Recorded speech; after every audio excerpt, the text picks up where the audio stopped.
Hey, come here, bud. Let's talk about your recent form. All right, coach, that sounds fantastic. Let's do it.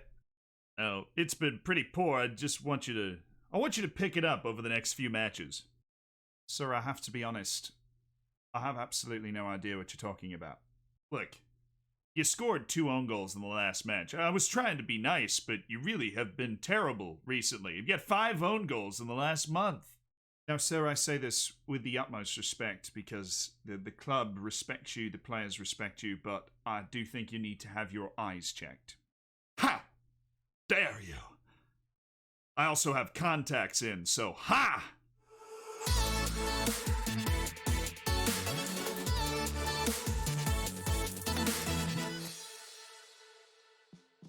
Hey there, it's Zealand, and I'm really excited because my Tampa Bay Buccaneers signed Tom Brady. Tom Brady! It's time for me to start the video.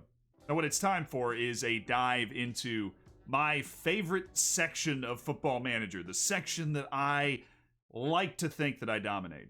That would be the dynamics section. Now, this is where I believe matches are won and lost far more than most people would like to believe. And you can watch that kind of drama happen all the time on my Twitch save. I stream 4 days a week, Monday, Tuesday, Thursday, and Friday at 11 a.m. New York City time. And the link is down in the description. That's the fastest I've ever done that. If you can't make that, comment on the videos. Every single one of these video ideas comes from comments, so love you. Okay, it's this wonderful little circle section that you probably didn't know existed. Not probably. I should assume a higher level of immersion in the game than what I just assumed, but it's not a section of the sidebar that you need to open to be able to play the game. But in that case, you are leaving points on the table. But first, we need to understand why dynamics exists. And for that, we need a history lesson.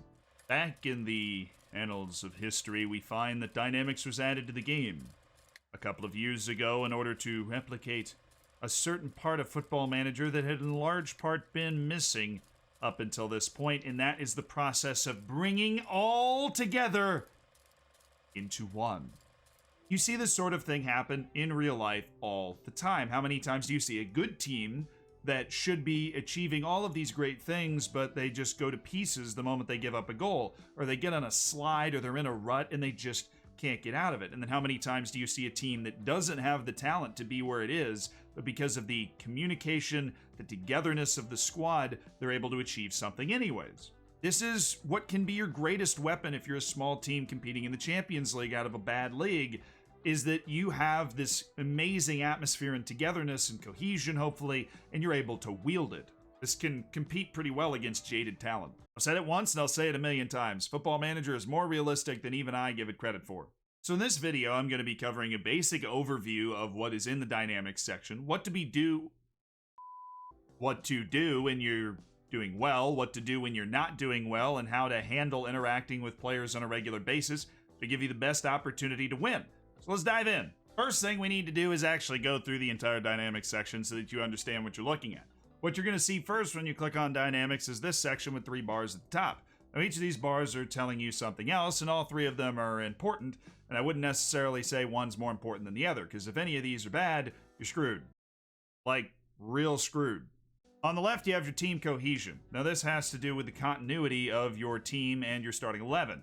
Now, this team cohesion section will represent how cohesive they are. This is the communication, their ability to know where to be and how to work together. And there are some very tangible benefits to having a high team cohesion. They are literally listed right here. That is, the team's collective mental state has seen a significant improvement and will greatly improve player positioning during matches, and they will experience a considerable improvement in their vision and reaction to events unfolding when playing. That's huge. Team cohesion doesn't move very fast, though. It moves slowly and over time. Things like locker room atmosphere can move very fast, very quickly. If you lose a couple of matches in a row, or if I'm me and I lose 1 match in the domestic league, this will go to average very fast. This is my Twitch save, by the way. One of them. Oops. I just kind of wink when I panic. We have a great locker room atmosphere here, and that is because of all these reasons that are listed. I'm not going to read them to you, but cultivating a good locker room atmosphere basically means that everybody's happy and a lot of the important people are happy. Then there's leadership support. This is directly tied to how important you are as a manager, an individual in the game compared to the club, the team, and what have you. Now, I've been at this club, Bate Borisov in Belarus, for like 7 years. They absolutely love me. We win the league every year. It's a great time. But I have been in situations where this has been abysmal. If you take a job that's way above your pay grade, say you're started unemployed and you're climbing your way up, and you start with a club that, well, you have terrible badges, but you start with a club that is really, really good, or you move on to a club that is just way too good for you, the leadership support of the club is not going to be strong. And this isn't talking about your club leadership per se, like the director. It's talking about the people at the top of the hierarchy in the squad. They just don't like you. And that matters a lot, because they won't listen to a dang thing you say if that's the case. They won't care about your team talks. You won't be able to praise them, chastise them, whatever. All the stuff I'll be talking about in this video, if you have no leadership support, you won't be able to do. And then here you can find a grand collection of all the people that have issues with you. Normally I have a lot more people, and once I get to a transfer window, it'll balloon back up again with all the people that you'll want to leave. We're going to get more into that later. Your next section's hierarchy, and this is where you can see a collection of the players and what tier they fall into in the squad, the amount of time you're at a club, and your ability level relative to the club, or what's going to affect this here. The most I've ever seen in the team leader section is 3. We've got 3 team leaders. You've got a problem if you don't have a team leader, because then there's nobody for the squad to rally behind. You also have a problem if one of these guys decides that they have a problem with you, because they're going to be able to rally a lot of squad support. See, I don't have to worry about the fact that Mr. Karambiri is mad from the back page, because he's not important. As savage as that sounds, it's true. You have to be mindful of who the important players are in your squad, because you have to be mindful of who you can successfully piss off and who you can't. Those first 2, very important. Now we're getting into the areas that are less important. You have your social groups, which you can actually see on the hierarchy page. If you click on somebody, it will literally highlight everybody in their social group, and it will give you more detailed information about that player. These are just the groups of people that happen to get along. Now, if you have a couple of people that are completely alienated, then they're not going to be developing or playing as well. You want to try and get them to gel, and you can do that by reading all of the information on this page and trying to find a way to either sign a few players that fit with them, or, you know, use your training and mentoring to encourage a certain personality that's going to be throughout the squad. Typically, you're not going to have social group problems. That's a very specific situation, and it will be obvious to you if somebody is struggling to fit in. This guy's not in a social group because I just brought him up to the first team. It's worth mentioning that the dominant social group, their personality is kind of going to be the personality of the squad. So in your team report, it'll say they're very determined. Well, then your main social group is full of a bunch of determined people. That's not bad. That's good. At the beginning of the game, they usually just be all sorts of balanced, though. On to our next screen, which is happiness. Now, if you have somebody that's upset and you're not quite sure why, well, there's a very convenient little sorting bar at the top here, which can sort by, well, sections. You see them, but I'm going to tell you them anyways. Training, treatment, club, management, playing time, and then their overall happiness and their morale at the beginning. So if somebody's upset about their playing time, you can pull this up. These guys are concerned about their playing time, and so I'm considering, as an example, demoting Prince Bonahaney from being a regular starter down to a squad player. I might want to do that because he's already upset about his playing time, and this is a good way to figure out what the heck is going on. Club, this guy's asking to leave. He's satisfied with every other part of it, but he's absolutely devastated in his overall happiness. I still think we might be able to turn him around, but it's going to be a nice hard slog. And then somebody's got training unhappiness. It's a nice way to find that too. Simply a good way to break down when someone's upset. Why are they upset? Your code of conduct is something you can establish at the beginning. It's what's enforced as the rules for fining for certain violations. It ends up not being very important here. And then there's a section called team meeting, which we're on vacation. We're not actually able to do a team meeting right now. There's no suitable reason for it, but we're going to get more into this section in the next section of this video, which is when things are going well. Just for the people in the back, now we're on to when things are going well for you, what you do in man management. Got it? Cool. So what do you do when things are going well? When you've got a schedule that looks like this, and all you've got are green dots, and you're crushing everybody, or maybe you're a bad team and you're just managing to stay mid-table, and that is, you're beating expectations. Well, you've got a couple of options to help capitalize on this success. The first one I'm going to recommend to you is a team meeting. Now, people might not have even noticed, and I've run into a lot of people that didn't know that this team meeting button was even here. But if you click on that team meeting button and there is, a regular season going on, which I don't have, then you will have a couple of options for what to talk about.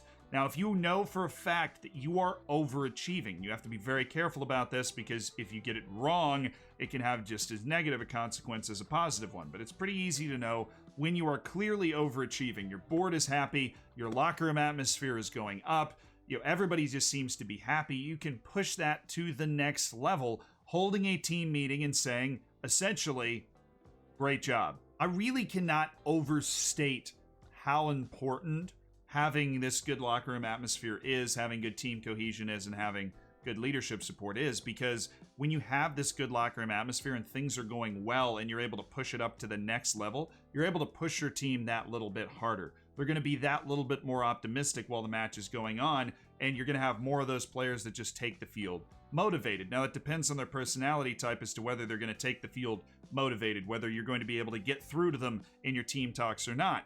If you're noticing your team talks aren't landing, it's probably because nobody wants to listen to you. You're trying to get the best out of your players, and if you've got a bunch of players that even if they get scored on once or twice, they're still going to keep that mindset of, we are still going to get something from this match, and giving their 100% instead of getting anxious, nervous, frustrated, whatever, that is incredibly valuable. So maximizing the amount of time that your players are going to be really checked in mentally can make all the difference in the world. So timing these team meetings, which of course you can only have, I would say, once a month at the very most, can be crucial to keeping momentum going in a season, say maybe later in the season. I hear this complaint all the time.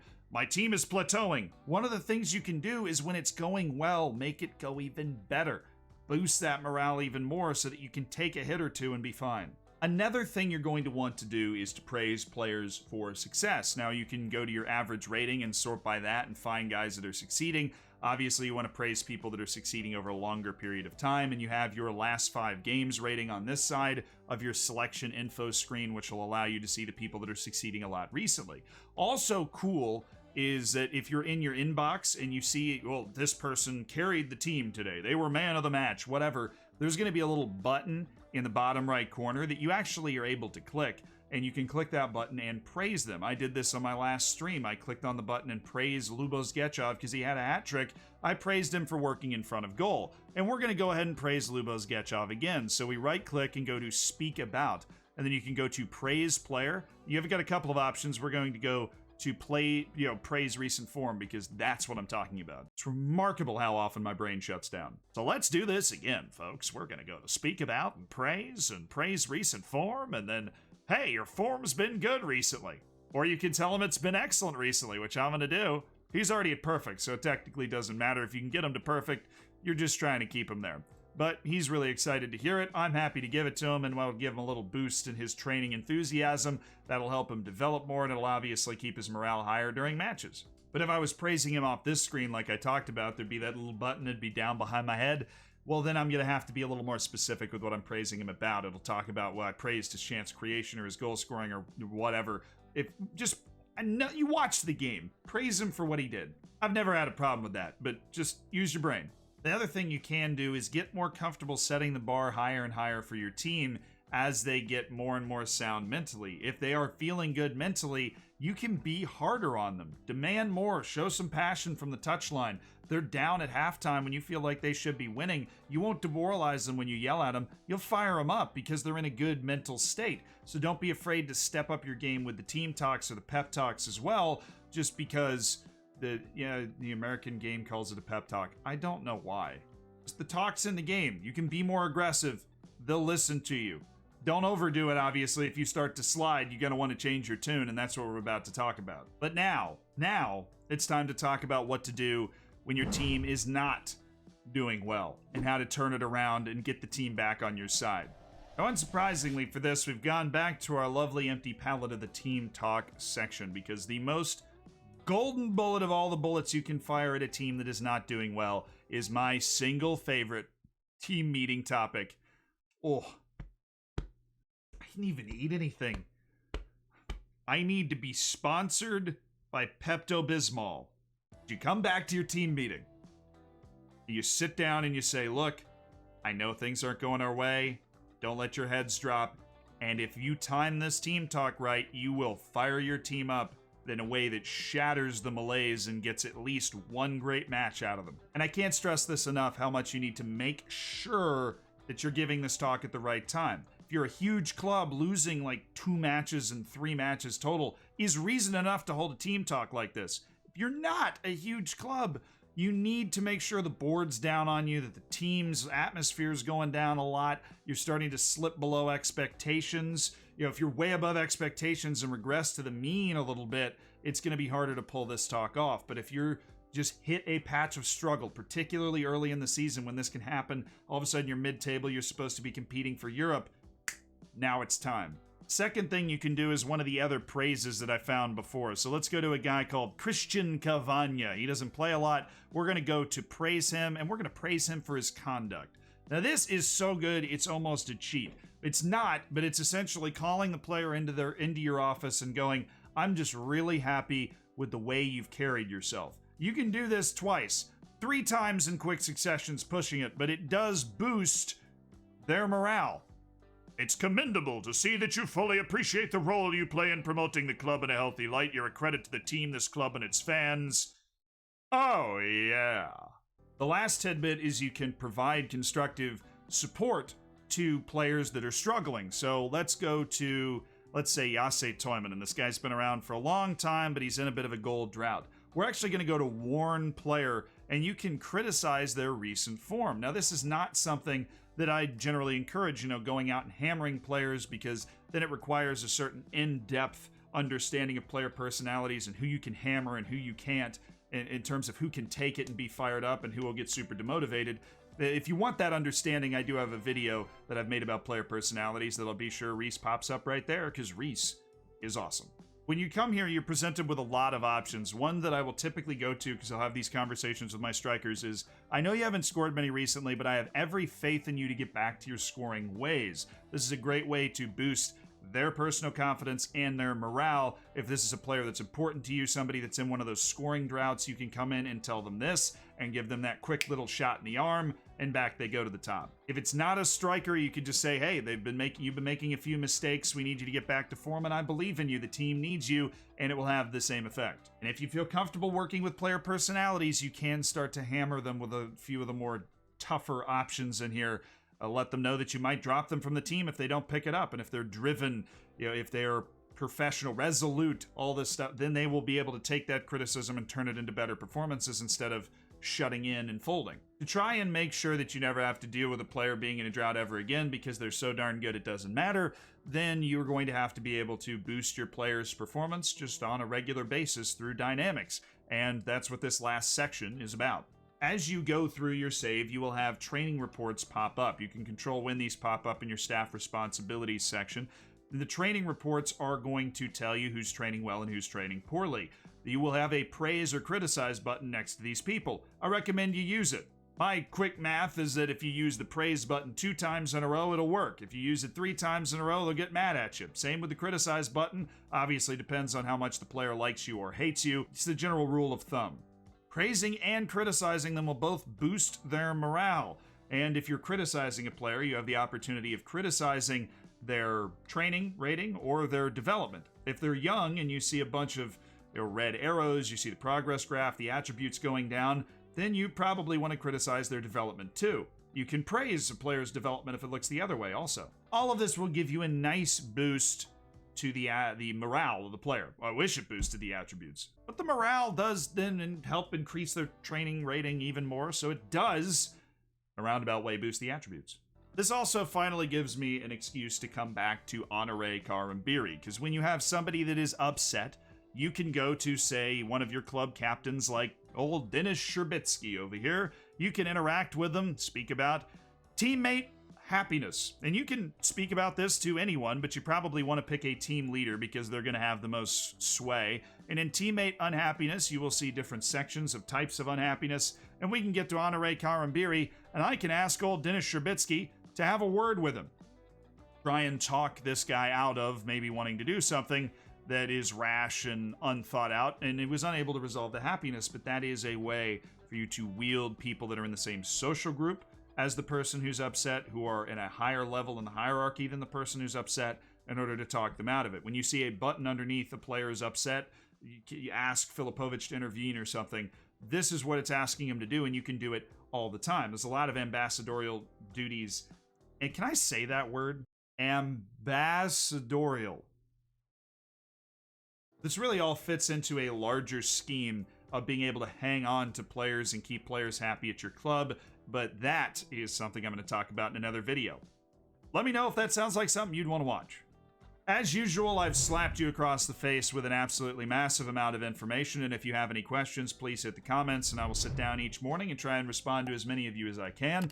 Thank you so much for watching the video. Go Tampa Bay Buccaneers. You don't have an NFL team. Congratulations, I have just granted you permission to root for one. We do have one Super Bowl, so we also have the worst win percentage in the history of the NFL, but we don't talk about that usually. I hope you enjoy your suddenly much better managed team dynamics, and have a fabulous rest of your day, and have a fabulous quarantine. Stay safe. Really, actually, stay safe. I don't know how long this is going to last, how long the end of this video is going to age out, but this is dangerous. Take it seriously. Stay home. Just eat sandwiches every day. It's what I'm doing. They are not Red Bull Leipzig. They are Rasenballsport Leipzig, because for whatever reason, the Bundesliga blocked them from naming the club Red Bull Leipzig, because then that would be after a brand. There are other brand name clubs in Germany, but I don't know. They blocked that one in particular. So they named the club Rasenballsport so that they could get RB Leipzig in there. Rasenballsport means grass ball sport, which makes as little sense in German as it does in English.